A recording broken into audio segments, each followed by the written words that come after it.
said you were going to number them and you didn't. I did number them. They're all numbered on the Are they thing. numbered on the when you read them now? Yeah, if you go into the pod, see we're discussing. This is how we start every episode now, isn't it? What? Just mid conversation. I'm Tom. I'm Jack. This is Jack. What to Do with Your Old Explicit Content, the most popular podcast recorded in Oakfield on Farnsworth Avenue. That is actually a fact. Folks. That is a fact. Yeah, even if you and I are the only ones I think we that might be the listen to most popular podcast in Kent, New York, as well. Kent? Yes. Nice. Fantastic. We'll we just want to say hi to all those people out in Kent, New York. Thanks so much for listening to us. Has anybody talked to you about the podcast? Like, have they said anything to you? Just the one. I've heard from Jess Marciano. I can't remember anybody else I've heard from.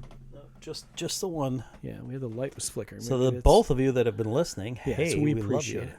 So the way the show works is we just randomly come up with topics. But Jack come up with topics, and then we talk about them for about 3 to 5 minutes. And we go on a bunny trail. We go on a bunny trail for about 17 minutes, and then 3 minutes before the show's over, we get back on the trail again. Right. Yes. And it's my turn to come up with a topic. So I can't wait. Oh, you know what I'll come up with? What? Let's talk about ghosting. How's that? Ghosting. Ghosting. All right. Yeah, ghosting. Have you been ghosted recently? I don't know. I feel Have you been ghosting? I don't really ghost. I mean, I do ghost on occasion. I ghost if I'm in a pretty deep state of depression. I will ghost because I will get very I don't know how to put it. We were talking a little bit before we recorded about this. What my theory is that, probably seasonal affect disorder. Mm-hmm. So right around this time of year, things get to be a little crazy. I'm on break from work, blah, blah, blah. So maybe my routine's a little off. But there are occasions where, something will happen and I'll get depressed. And when I'm really depressed, I do not want to talk to anybody, period. So that's a form of ghosting. Which is almost charitable sometimes. Wow. No, I didn't mean that for you. I didn't mean that for you. That made it sound like, he's got to listen to your crap. When I'm depressed, you can tend to get in a bad mood, and then you're not so careful about your, your word choice and what you're going to talk about with people, and you just end up spewing on them negativity, which nobody wants that. I mean, I don't care if they love you or not. Nobody wants to be your barn wall.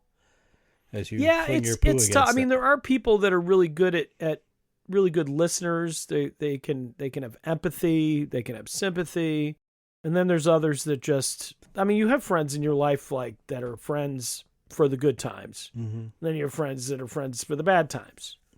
The reason, season, lifetime. And then you have those friends that you can't be around while President Trump is running for re-election. And then you kind of pray that he doesn't get elected because you're not going to see him for 4 years. And then when he gets out of office or whatever happens, then maybe you can talk to him again. Yeah, that whole thing that ruined a handful of my friendships. But again, you almost look back and you go, was it ever a friendship to begin with? It was. But it was. I mean, I've had to have, I had to express myself with, one friend that I hold very dear that tends to get really, really wrapped up in, negative aspects of political debates and, express to them that this is not what drew me to you as a friend. Yeah. I do not come around to hear your banter, left wing, right wing, or otherwise.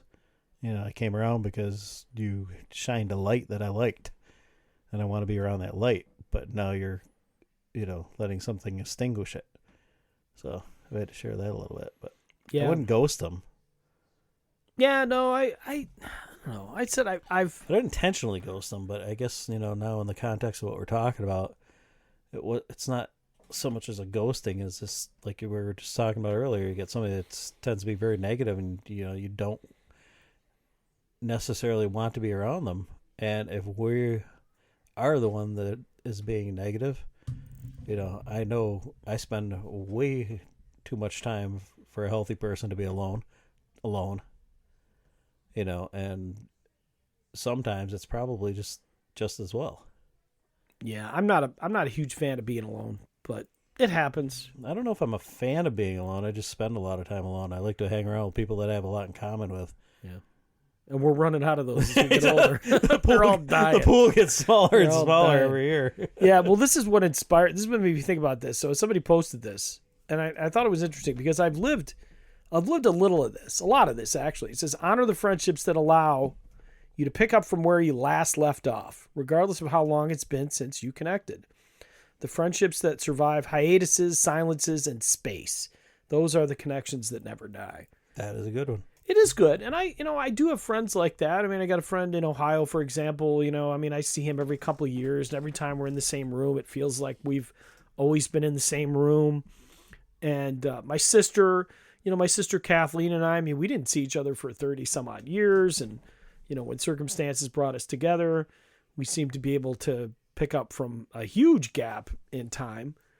But I don't know. I guess the hard part is I have, I won't name any names. I don't know if you'd be able to figure out who it is. You might be able to, but if I can, I won't say.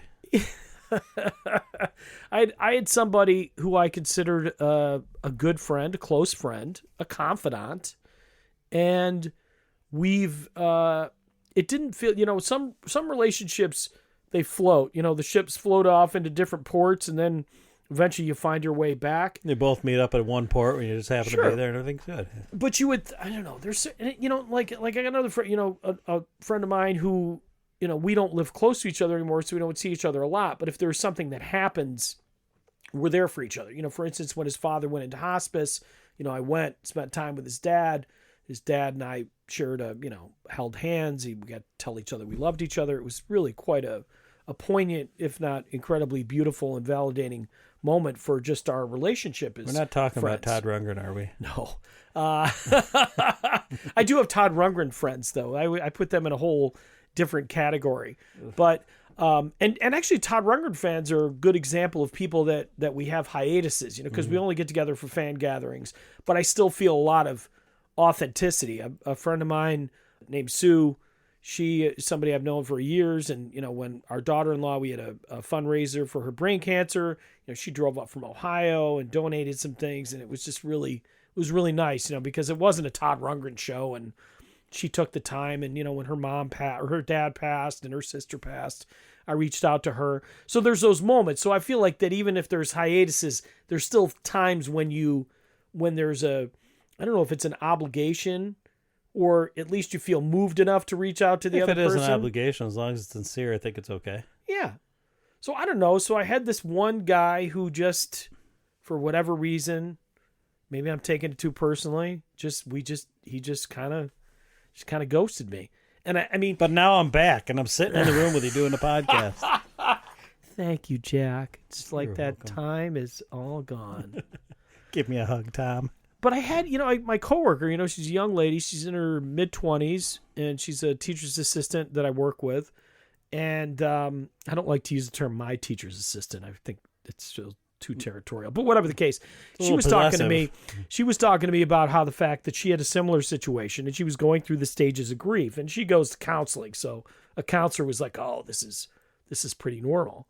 I feel like to some degree, I went through the same type of stages of grief with this particular friendship, because it was long enough that when it ended and I didn't really have any kind of closure, I got sad, and then, Is this person pissed. passed on? Oh no. Well, then why do you presume it's ended? Maybe they're has. Maybe they're in a busy period of their life. No. Yeah. No. I saw this person at a wedding. Okay, so I saw him at a wedding. We hadn't talked for a while. I thought we had one of those kind of pickup conversations where everything was good. Let him know some things that were going on. And he let me know some things were going on too. And then he was at darts with my wife. Now, my wife. My wife's very easy to get along with. And he just completely ignored her the whole night. Well, that's offensive. I mean, how do you ignore Mrs. Jennings? Well, and that's the thing. Like, so he was also friends with my sister and brother-in-law, and he's never made any attempt to contact them since they've been back in town. I mean, I don't know. I just find it, I think that's the hard part too, is when you think about like a friendship and if it goes beyond you. Okay. So like my Todd Rundgren friends are friends with me. Like some of them know my son, Tom, cause he came with me to some events, and Tracy's only come with me once just because she wanted to experience it. So she could say, I never want to do this again, but at least I understand where you're going. So those people don't know my family or have any kind of relationship with them. But then when somebody becomes like kind of like entrenched in your family, like their family and they know your family, and then they just cut everything off. It's just, it feels gross. It doesn't feel like a hiatus. It feels more like a breakup. I'm trying to Does that make sense? I don't know. I must be really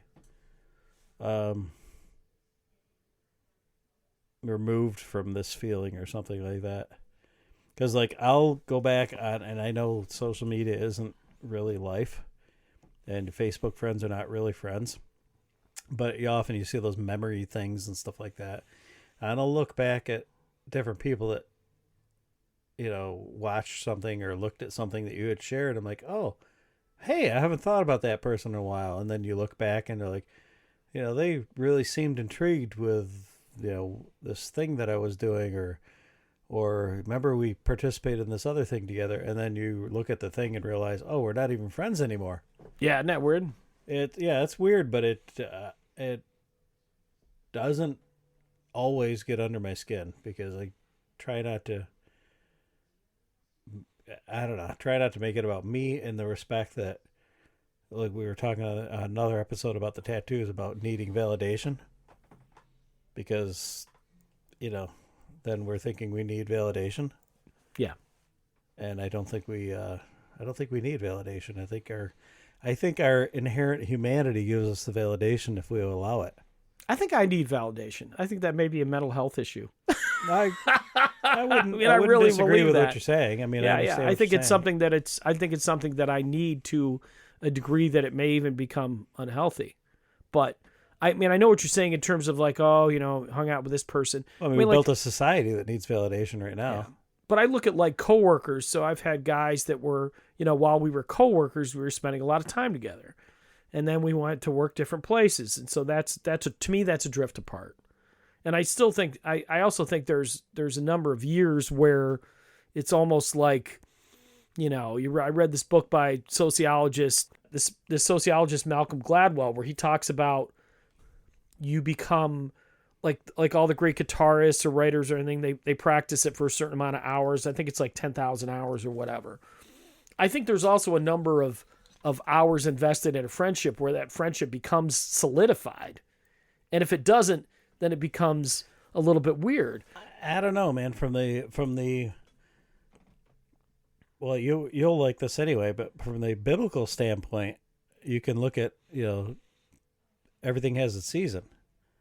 Turn. Season, friendship season. I mean, they do. Lifetime.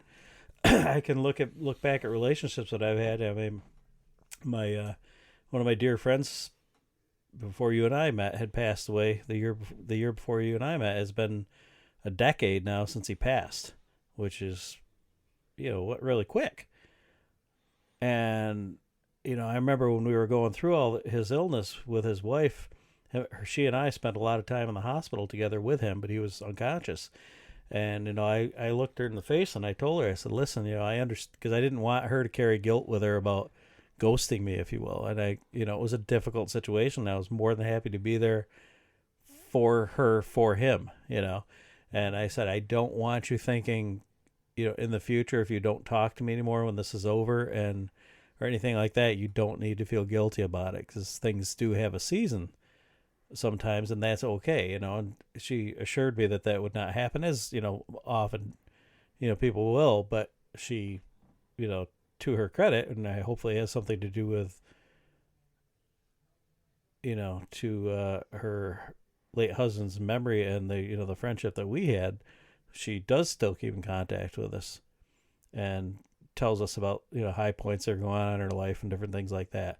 And accordingly with one of my other friends, he and I have been through some, things that I could fill a podcast episode up about, running into people in the middle of New York City that we shouldn't have run into, and just different situations that, were very clearly, divinely designed. And I barely ever see him anymore. I pass him on Saturdays about twice a month while we're both doing our gig. And, he knows I love him to death just because of who he is and what he's done for me, even if we don't talk a lot. And I think it, reciprocates. So, I mean, don't put too much weight on your own personal value based on what you're getting from other people. I don't know. I guess in my case, the thing that I struggle with is that feeling of being used. You know what I mean? Like when I think you go back and you rewrite the history of the relationship. When you're in it, you maybe don't see things. And then when you come out of it, if you feel that maybe there wasn't any kind of resolution, because there's, I've had friendships that were fast friendships. The person did something, it was bad, it ended, and we're done. I'll say right now, this is the perfect example of why we named this podcast "What to Do with Your Old Explicit Contact," because there is no good answer here. No, there isn't. I can only speak from my perspective, and Tom can only speak from his. Yeah, and neither one is wrong. No, and I think that I think it was good that my teacher's aide was able to say, I just said mine, my coworker was able to share with me that feeling that she had, because I felt I was going through the same emotion at the time. And I didn't know if I was the only person that was being, there's a party that goes, well, I'm just being petty. Like I said, it's, well, this shouldn't be about them. This is all about me. It's like, these are my feelings. Yeah, it does. This hurt. person isn't. It can hurt for sure. Yeah, I just, it's. Who's the worst at ghosting you? Who? For me? My kids. Oh, my kids ghost me all the time. My I mean, we literally just tried to call them on the podcast. That could be a podcast by itself. My kids aren't too bad about ghosting me. I mean, they definitely, like, when they don't want to talk to me, That's just like getting back to, if you're still listening and you're a family member, both of the claims are still up there. Yeah. We're not going to tell you what they are. You need to go back and find it now. And listen to them. Because we're not just going to give it to you. It's there. But yeah, my son isn't too bad. I mean, he's got three small children of his own, and works full time and tries to keep a ounce of sanity in his life. So if he doesn't respond, I understand why. Because a lot of times I'll get a FaceTime from his 2-year-old son, playing with his phone, and that's about as good as it gets sometimes. My daughter, she can ghost you with the best of them. Yeah. Well, but at some point you're gonna have contact. I mean, there may be periods of time. My mother, man, like if I went 3 or 4 days, she'd light me up. Oh, that's what my mom is too. Yeah, 3 or 4 days. Yeah, my mom's man. like, it's good to hear from you again. I didn't know if you were still alive. I was walking my dog yesterday on the canal. It's like 5. My mother has a very routine schedule, as she's 85 years old and has to deal with Parkinson's symptoms and that, and the medicinal regime that is that the right word? Regime? Medicinal regimen that goes along with Parkinson's, and it's very structured, and it has to be, but it also feeds into anxieties and a million other things like that, especially when in fairness, when you've been living with the diagnosis for 12 to 14 years or whatever it's been now. And so I know her schedule, so there's only certain times I can call her, because she has her ups and her downs, and you have to call her when in those times that she's going to be up, but it's not before she starts going down. So I was walking my dog the other day, and I'm like, I hate to say this, but talk about ghosting. I didn't call her on Easter. Oh, yeah. It's all right. My son didn't call me on Easter. My oldest she knows son. I love her. Yeah, I was telling your sister just today when we spoke that I said the holidays can be rough. The holidays can be rough because from a religious standpoint, Easter, I love it. Honestly, as a Catholic guy, if you've never experienced it, going to the masses from Maundy Thursday until you can go to Easter Sunday, but at least go to the Easter Vigil on Saturday night. If that stuff doesn't light your heart on fire, I don't know what would. But so I love that end of it, but the family end of it sometimes can get a little weighty. Yeah. Regardless whether it's divorce or death, as you're thinking about things that aren't anymore, that regardless whether you want them to be or not, Yeah. you still have to deal with the baggage. Or just seeing the kids get older, kind of facing your own mortality. Yeah. Did my sister say she didn't have a good Easter? No, she did not say anything of the sort. I know she had a great Easter. No, it was she nice did to not say have anything of the sort. I was in a funk when I was talking to her. This is why we were getting back to ghosting and stuff like that. Yes, I will have to say your sister is a fabulous listener. Sometimes. Well, with me she is. With you she's not. She's a questioner with me. Well, she's an attorney. My sister Kathleen is an attorney. She stands there and shakes her head a lot. And if you're the type that thought you were getting judged, you might think you were being judged. But I know well enough to know she's analytical and she will form her own opinion and knows when to speak and when not to when it comes to me. You maybe not. You two are funny when you get she's she's my big sister. She's definitely I've said it. She's kind of my guardian angel at this point. To a large degree, I think Mom sort of inhabited her soul and said, "This kid needs some taken care of, so you better keep an eye on him." She's done a good closer. job of that. Yeah, no, it's. But yeah, no, I get what you're saying. I mean, it's like, you think about. I mean, it's probably the reason I don't go to midnight mass anymore. I used to love midnight mass. The Christmas one. Yeah, I just can't do it because it just makes me think of my mom and dad. But the Easter ones are just. They that. If anybody ever wants to see me at my rawest, come, invite yourself to Easter Mass with me and just watch me get knocked down to a puddle on the floor. Well, if you remember a year from now, I'll come with you. I would be thrilled if anybody came with me. I will. Yeah, I will. I made that. If I tell you I'm going to be there, I'll be there. I totally lose it for the Easter things. Easter's about it's interesting. Easter's about rebirth, and that's somebody that doesn't ghost you. Somebody that doesn't ghost you. I don't know. He holy ghosts you. Thank you, Jesus. Sorry, I don't really go that route. Oh, goodness. Yeah, there used to be, I think it was Sam Kinison or one that used to do a routine about Jesus being the only guy that came back after being dead for 3 days that didn't freak everybody out. Like, I don't know if that's true. Ow! The dead live! I think I actually saw him live once. I never saw him live. He was an interesting cat. I used to do a great Sam Kinison impression. Yeah, who couldn't really? Ow! You live in a desert. Move to where the food is. Yeah. This be you did like that for the Hands for Hope truck. Somebody comes up, I was thinking you people would need food if you would live where the food is. But he do have his voice down too. I never noticed that. Yeah. Well, nobody really knows who he is anymore. It's like I did this. It's like making a Seinfeld reference. Howard Cosell, Howard Cosell for the Howard kids. Howard Cosell here. This is Howard Cosell here. Yeah, you do that better than me too. And it's like, the kids today, they just don't. The only one they appreciate is Marvin the Martian. Go ahead. Okay, I was hoping you'd say that. Go ahead.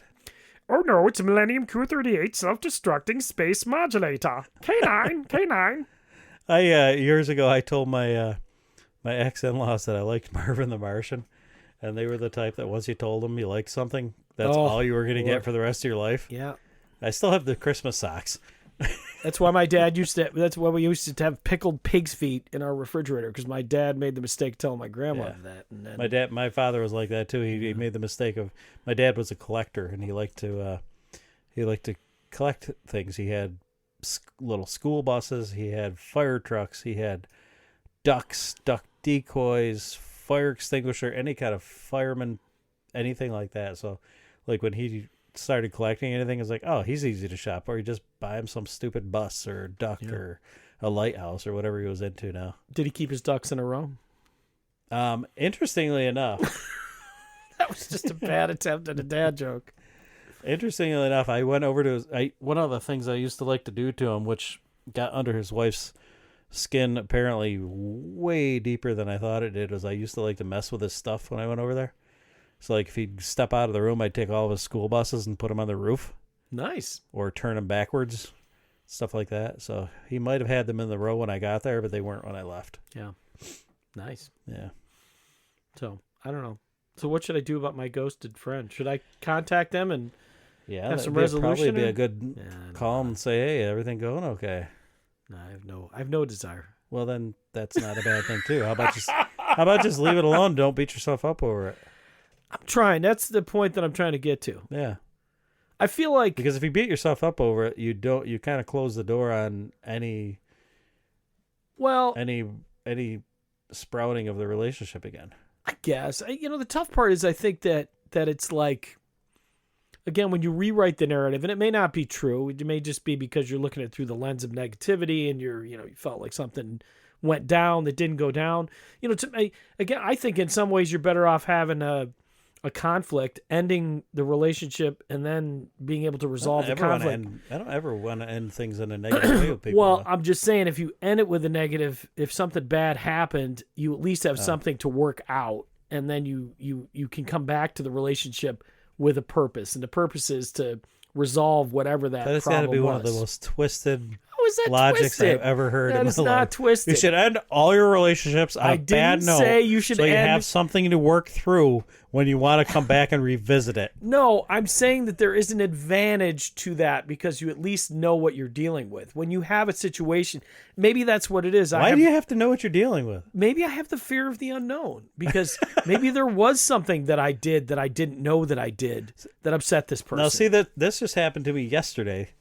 I was driving past a friend's house. This friend was involved very heavily with that last situation with a friend passing away. Right. Very closely associated because we used to get together on Tuesday evenings for a little study group, the three of us. Mm-hmm. We called it the Night Crawlers. And we get together at 9 o'clock and have coffee every week for like a year and a half. We did this, the three of us. And so he was very heavily involved.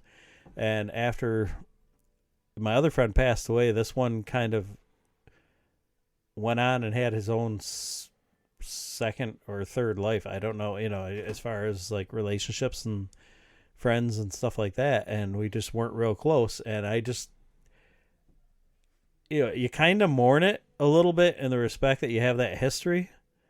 But at the same time, the thing that I was getting at is like the other day, yesterday, when I drove by his house, him and his companion were sitting on the front porch. And he just waved at me like we just saw each other yesterday. He loved me to death, and I waved back at him, smiled, and the same thing when I came back through about 2 hours later. It was a nice day out, and they were still out there. Came back through about 2 hours later, same big smile, gentle wave, and I'm like, that's okay. Yeah. I had a guy, I was in a band with him, and we ended on a really bad note. Get it? It's a band? Sorry. You don't have a drum thing? I got a thing. Thank you. Yeah, but anyhow, he and the crux of our conflict was that he was, when I got in the band with him, I told him because I knew that he said, "You're not going to play any Todd Rundgren at all." We didn't, come to think of it, but he had affairs on his wife, so I said that I would only get in the band on the condition that he wouldn't be cheating on his wife. Like I just didn't want to be party to that, and he did. And then we got into a conflict, and he did blah blah blah, and then he turned into this complete lunatic online, like he got super, hardcore conspiracy theorist, anti everything, homophobic, hating black people, whatever you want to call it. Tinfoil hat wearing, pickle eating mother hugger. Yes, that kind of guy. So I just, I'm done with that. So in the last 3 years, every now and then, I ran into somebody at a coffee shop and they said, "Oh, you know such and such a guy." I go, "Yeah." He goes, "Oh, he said so many nice things about you. I guess you guys are good friends." And I'm just like, "Yeah, what you say to that?" Say, "Well, it's been a long time since I've seen him." Yeah, there you go. Just leave it at that. And then he sent me a friend request. He sends me friend requests about every 3 to 4 months. Like he'll get in a new band and send me information on his new band. Friend requests. Ugh. And I just am like, it's weird to me because I feel like I just don't want to go back to that place, even though we were close for a while. But at least to some degree, I know what I'm dealing with there. Like I know what happened, and I'm sure he knows what happened too. But I don't know. Maybe not. Maybe he's in the same position I am with this other guy. Like he doesn't know that I don't want to have anything to do with him anymore. And that's okay too sometimes. I guess. I don't know. It bothers me. It's because you think you're on the receiving end of don't want to have anything to do with. My issue is not just in relationships, but in things in general. I feel like if I've invested, Jennings. that was the final straw. Yeah. I mean, that was honestly the final, that was where I was able to go from. That's what makes you the man I love. Yeah, but that's what made me go from mournful to, F this guy. You Yeah. know, if he's going to do that, then because a part of it at that point was like, well, it's not about me anymore. You know what I mean? Like, if he's going to do that to, even if there was something I personally did, like if you did something to me, that would not. I mean, the only reason I wouldn't be in contact with your wife is because I wouldn't see you as much. But if I saw her, I wouldn't hold her accountable for your actions because your wife and I have our own relationship, right? It is what it is. Like, we're friends, not just because because she's You're married both to you. libs. Both libs. We both don't listen to this podcast. No, I do listen to it. I have to edit it. She will not ever. Denise, if you listen to this podcast, I love you as a friend. See, she's a good friend. Denise, if you listen to this podcast, I love you as well. Oh, nice. Yeah. And if Jack and I got to the point where we're not talking and you were playing darts with Tracy, I hope you would talk to her. If you and Tracy were throwing axes together, I would print you the picture of Jack's face to throw axes at. How can you be mean to my wife too? My wife is like the most non-judgmental human being on the definitely planet. is, yeah. Like, she doesn't get involved in this. Even if I have a conflict She's with like somebody, your she wife don't is like a get in it. dandelion. She just sprouts up and you're happy to see it. Yeah. And you don't step on it because you know if you step on it, you're going to snap its neck. I wouldn't want to snap her neck. No, I'm just saying a an dandelion. You kind of have to be a little careful around dandelions. Yeah. Not that you would snap Mrs. Jennings' neck because that would not. She's not actually physically like a dandelion. No, I just like, you can't just take your thumb and right, but you pop her head just off. know that this is something you want to be careful around because you care about it. But a lot of people kill dandelions with weed Well, we don't stuff. associate So maybe with can them. we come up with a different flower? Maybe a crocus, Crocus. I don't know. What a tulip. tulip. Nobody Yes. kills tulips. Somebody kills tulips. It was a lot of people kill tulips, and they want to see them in the jar on the kitchen counter. How are we at 32 minutes? Where's your timer? I didn't set it. Oh my Lord. Well, geez, we're gonna have the. All right, we gotta go. This is the Grateful Dead episode, the long one. Yeah, We'll make people pay a premium for this one. Anyhow, you're thanks. gonna have to buy some of our merch. Yeah, buy some of our merch. We'll put it in the store. We're gonna make a cozy. We're gonna make a beer cozy, and we're gonna have wine glasses. We sound like Doug and Bob and Doug McKenzie. Hey, take off, you hoser. Take off, you hoser. Take off, eh? Take off, eh? All right, sounds good. Well, hopefully we won't get sued for copyright for that. All right, till next time, I'm Tom, and he is Jack. And we have just been telling you what to do with your old explicit content.